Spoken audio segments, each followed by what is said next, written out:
عالمی خبروں میں پہلے پیش خدمت ہیں اہم خبروں کی سرخیاں۔ اسلامی جمہوریہ ایران کے وزیر خارجہ نے کہا ہے کہ امریکہ کو چاہیے کہ وہ ویانا مذاکرات میں توسیع پسندی کی پالیسی کو ترک کرتے ہوئے حقیقت پسندی سے کام لے اور مذاکرات کی کامیابی کی راہ حل تلاش کرے۔ اسلامی بیداری کی عالمی اسمبلی اور ایران کی وزارت خارجہ نے اپنے الگ الگ بیانات میں افغانستان میں دہشت گردانہ دھماکوں اور حملوں کی مذمت کی ہے۔ پاکستانی فوج کا کہنا ہے کہ افغانستان کی سرحد سے پاکستان کے اندر مسلح افراد کی فائرنگ میں 3 پاکستانی فوجی مارے گئے ہیں۔ حکومت ہندوستان نے وزیر اعظم نریندر مودی کے دورہ جموں کشمیر کے موقع پر سیکیورٹی کے سخت انتظامات کیے ہیں۔ عراقی دارالحکومت بغداد میں اسلامی جمہوریہ ایران اور سعودی عرب کے درمیان 5ویں دور کے مذاکرات انجام پائے ہیں، اور مسجد الاقصی میں اسرائیل کی دہشت گردی کا سلسلہ بدستور جاری ہے۔ سماعت فرمائیے تفصیل سے خبریں۔ اسلامی جمہوریہ ایران کے وزیر خارجہ کا کہنا ہے کہ امریکہ کو چاہیے کہ وہ ویانا مذاکرات میں توسیع پسندی کی پالیسی کو ترک کرتے ہوئے حقیقت پسندی سے کام لے اور مذاکرات کی کامیابی کی راہ حل تلاش کرے۔ وزیر خارجہ حسین امیر عبداللہیان نے یورپی یونین کی خارجہ پالیسی کے سربراہ جوزف بوریل کے ساتھ ٹیلی فونی گفتگو میں پابندیوں کے خاتمے کے لیے ویانا میں ہونے والے مذاکرات کی جانب اشارہ کرتے ہوئے کہا کہ ایران ایک مستقل اور پائیدار معاہدہ چاہتا ہے، اس لیے وائٹ ہاؤس کو چاہیے کہ وہ اپنی توسیع پسندی اور بالادستی کی پالیسی کو ترک کرتے ہوئے حقیقت پسندی کا مظاہرہ کرے۔ انہوں نے کہا کہ چین، روس اور 3 یورپی ممالک ایک اچھے معاہدے کے لیے تیار ہیں، تاہم اب امریکہ کی جو بائیڈن حکومت کو چاہیے کہ وہ ٹرمپ حکومت کی غلط پالیسی سے ہٹ کر قدم اٹھائے، جس سے پتہ چلے کہ واشنگٹن کی جانب سے اپنی غلط پالیسیوں کی اصلاح کی جا رہی ہے۔ ایران کے وزیر خارجہ نے اس ٹیلی فونی گفتگو میں افغانستان میں دہشت گردانہ بم دھماکوں اور پناہ گزینوں کی بڑھتی ہوئی تعداد کی طرف اشارہ کیا اور افغانستان میں امن و استحکام کے قیام کے لیے بھرپور سنجیدہ اقدامات اور پناہ گزینوں کے مسائل پر توجہ، نیز افغان عوام کے لیے انسان دوستانہ امداد اور اس ملک میں منشیات کے خلاف مہم کی ضرورت پر زور دیا۔ حسین امیر عبداللہیان نے اسی طرح بحران یوکرین کے سیاسی حل پر توجہ کی ضرورت پر بھی تاکید کی۔ انہوں نے یمن میں عارضی جنگ بندی کا بھی خیر مقدم کرتے ہوئے امید ظاہر کی کہ یمن میں مسلسل جنگ بندی اور اس ملک کے محاصرے کے خاتمے، نیز غیر ملکی طاقتوں کی مداخلت کے بغیر یمنی گروہوں کے درمیان افہام و تفہیم کا مشاہدہ کیا جائے گا۔ اس ٹیلی فونی گفتگو میں یورپی یونین کی خارجہ پالیسی کے سربراہ جوزف بوریل نے بھی ویانا مذاکرات میں ایران کے مثبت کردار کی جانب اشارہ کرتے ہوئے کہا کہ ہم پر یہ واضح ہو گیا کہ ایران سمجھوتا چاہتا ہے اور ہم کسی نتیجے پر پہنچ سکتے ہیں۔ جوزف بوریل نے ویانا مذاکرات میں ہونے والے وقفے کو غیر مناسب قرار دیتے ہوئے تجویز دی کہ ایران اور یورپی یونین کے مابین مذاکرات ہونے چاہیے۔ انہوں نے مذاکرات کے عمل میں آنے والے طویل وقفے کو غیر تعمیری قرار دیا۔ جوزف بوریل نے کہا کہ ایران اور یورپی یونین کے درمیان مذاکرات کا عمل جاری رکھتے ہوئے مسائل کا قریب سے جائزہ لینے کی ضرورت ہے۔ یورپی یونین کی خارجہ پالیسی کے سربراہ نے جنگ یوکرین کا بھی ذکر کیا اور اسے ایسے عالمی بحران سے تعبیر کیا کہ جس کے منفی نتائج برآمد ہوں گے۔ انہوں نے یوکرین میں جنگ بندی کے لیے ایران کی حمایت اور افغان پناہ گزینوں کی مدد کی تعریف کرتے ہوئے کہا کہ یورپی یونین مختلف شعبوں میں ایران کے ساتھ تعاون اور صلاح و مشورے کا عمل فروغ دے سکتی ہے۔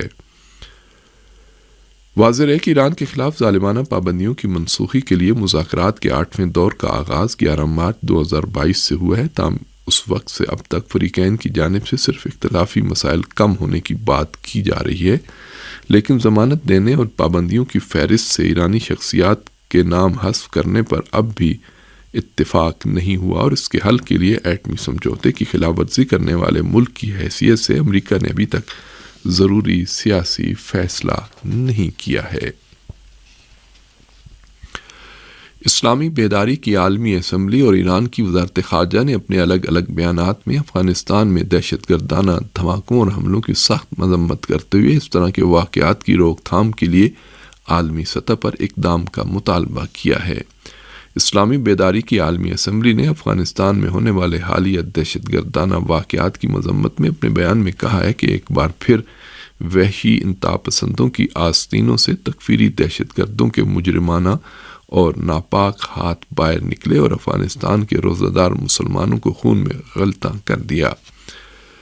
بیان میں کہا گیا کہ انسانی اخلاقی اور مذہبی اقدار سے دور یہ دہشت گردانہ اقدامات امریکہ کے حمایت یافتہ دہشت گردوں اور مجرموں کے ہاتھوں علاقوں میں بحران پیدا کرنے کے لیے انجام پا رہے ہیں، اگرچہ یہ دہشت گرد اس سے پہلے شام و عراق میں رسوا ہو چکے ہیں۔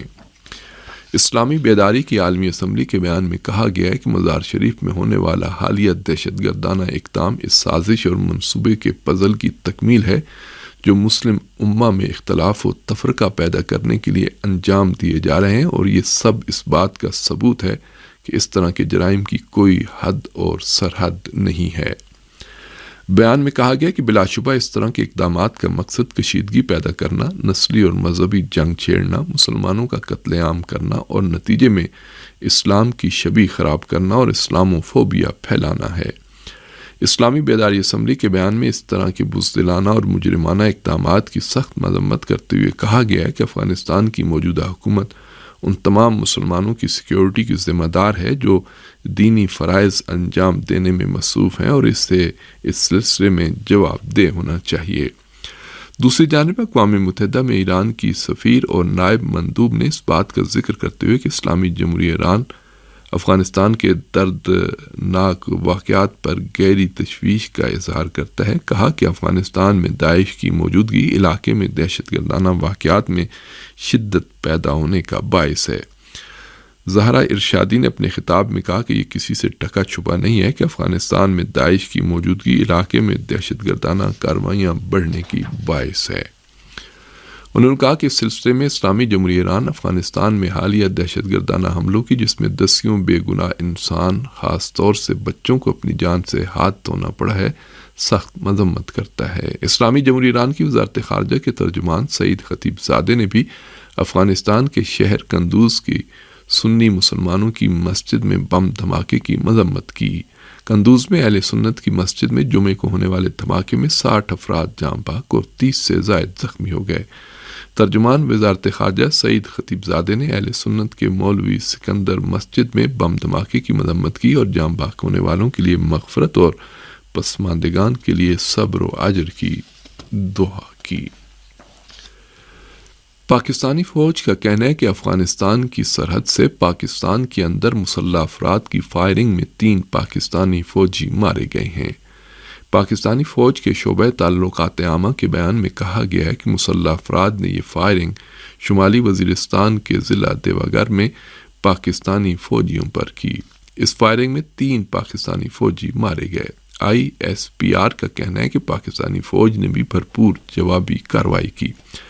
پاکستانی فوج کے شعبہ تعلقات عامہ کے بیان میں کہا گیا ہے کہ مسلح دہشت گردوں کی فائرنگ کے اس واقعے میں مرنے والوں 3 پاکستانی فوجیوں کی عمر 24، 30 اور 38 سال تھی۔ پاکستانی فوج نے اپنے بیان میں کہا کہ اسلام آباد افغان سرزمین کو پاکستان کے خلاف استعمال کیے جانے کی مذمت کرتا ہے۔ بیان میں کہا گیا کہ پاکستان توقع کرتا ہے کہ افغانستان کی موجودہ انتظامیہ مستقبل میں ایسی سرگرمیوں کی اجازت نہیں دے گی۔ افغانستان میں طالبان کی عبوری حکومت کے سربراہ نے پاکستان میں شہباز شریف کی حکومت میں دونوں پڑوسی ملکوں کے درمیان تعلقات بہتر ہونے کی امید ظاہر کی ہے۔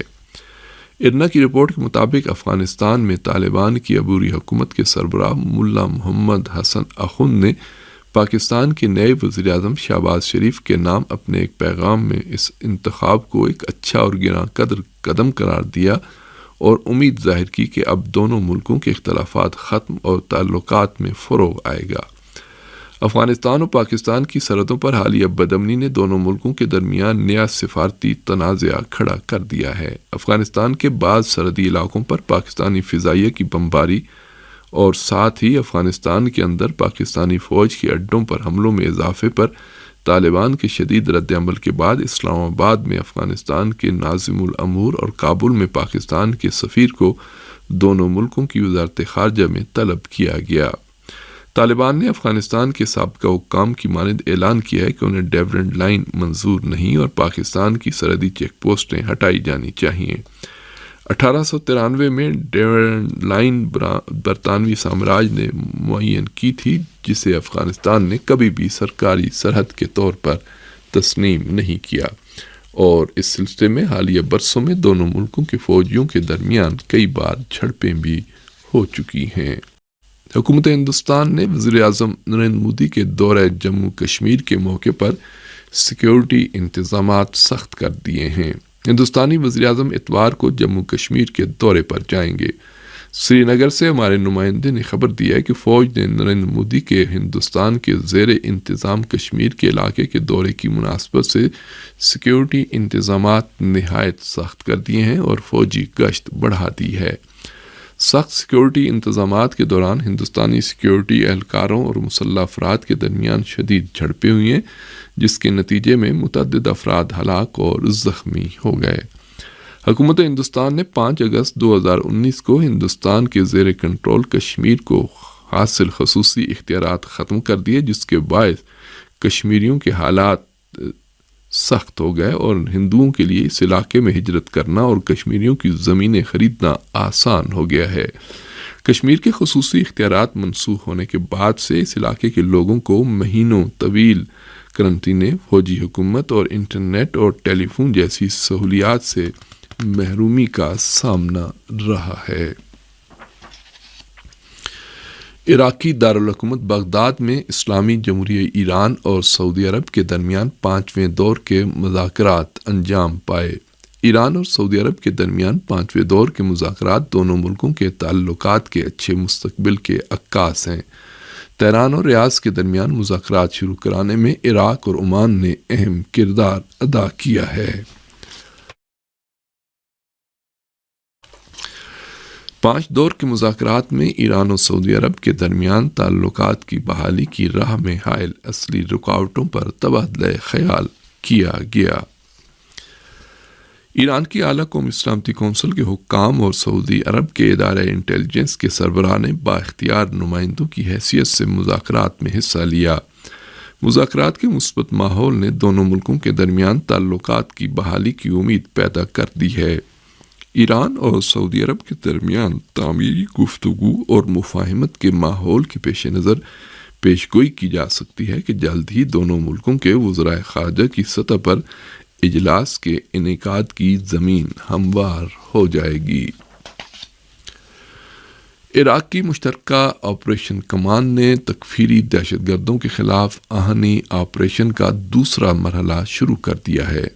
واہ نیوز ایجنسی کی رپورٹ کے مطابق عراق کی مشترکہ آپریشن کمان نے ہفتے کے روز مغربی عراق میں تکفیری دہشت گردوں کے خلاف آہنی آپریشن کا دوسرا مرحلہ شروع کیے جانے کی خبر دی ہے۔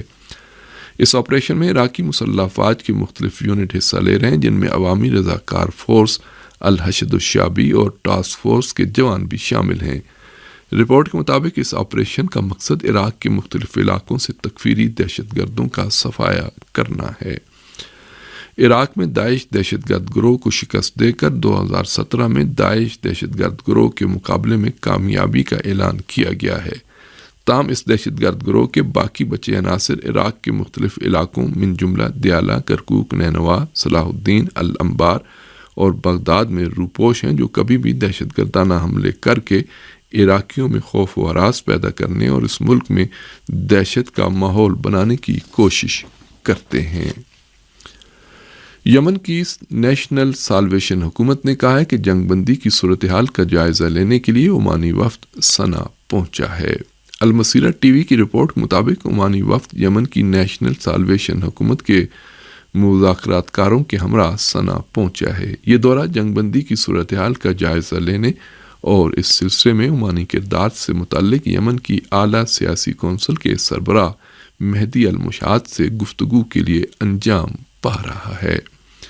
اس سے قبل بھی عمان کے ایک وفد نے صنعا کا دورہ اور تحریک انصار اللہ کے سربراہ عبد الملک حوثی سے ملاقات کی تھی۔ یمن کے امور میں اقوام متحدہ کے نمائندے ہینس گرینڈبرگ نے 2 اپریل کو یمن میں 2 ماہ کی جنگ بندی کا اعلان کیا ہے، جبکہ اس جنگ بندی کے دوران سعودی اتحاد اپنے وعدوں من جملہ صنعا ایئرپورٹ کا محاصرہ ختم کرنے سے گریز کرتا رہا ہے اور اس نے یمن کے کئی تیل بردار بحری جہازوں کو روک رکھا ہے۔ مسجد الاقصی میں اسرائیل کی دہشت گردی کا سلسلہ بدستور جاری ہے، جس میں مزید 57 فلسطینی زخمی ہو گئے۔ بیت المقدس کی غاصب سینی حکومت کے فوجیوں نے مسجد الاقصی کے صحن میں فلسطینی روزہ داروں پر حملہ کر دیا، جس کے دوران مزید 57 فلسطینی زخمی ہو گئے۔